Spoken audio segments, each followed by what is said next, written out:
Shalom and welcome to 2 Minutes of Torah. This year is entitled Parshat Mikaitz Pharaoh's embracement of Yosaif. It's election season once again in Israel, and it's a bit of a sad time, at least for me. It's an expensive part of the economy. It's not a sign of great stability to have constant elections here. And another aspect is that sometimes you wonder if a good part of the Israeli society is based a lot on fantasy during the time of the elections.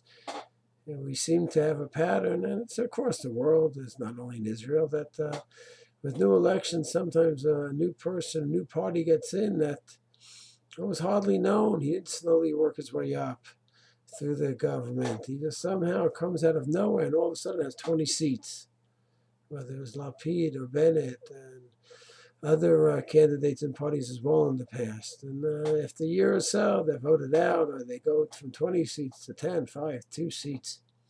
And you wonder, is it just fantasy that somehow we think that, all the economical, agricultural, military woes somehow will be solved by this great magician? You wonder if that's what happened with Pharoh. He sees Yosaif. Yosaif is very charismatic. He interprets dreams, and he goes ahead and he gives him the position of the prime minister of Egypt. Was it just a crazy fantasy? Or no, it made sense, and it was a rational move based on what Pharoh saw. So the commentators do try to make some sense of what Pharoh did, and they do try to say that he really did have a reason. He saw something unique. Many commentators, everyone deals with it. I'll just mention Yosaif Halaiv quotes the Siftei Chachamim. Siftei Chachamim writes that after God has shown you this, the Ra'av, well, then you are the right man for the job. So Siftei Chachamim says that once God, through Ruach HaKodesh, showed Yosef the dream and what it means and what's going to happen to Egypt, so therefore, he's the one to take care of Egypt.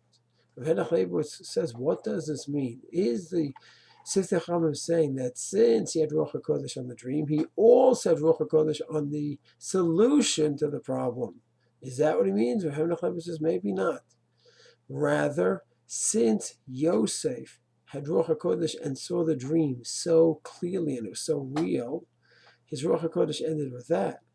But why should he now be the man to solve the problem? Because since he had Ruach HaKodesh and he saw the problem so clearly, it was so real that there's going to be a famine. It's not some theory. So now he could put his mind and effort to it because it's so real to him. And it's like the adrenaline is already flowing for him. And either he's going to become paralyzed by this or he's going to become so motivated to work it out.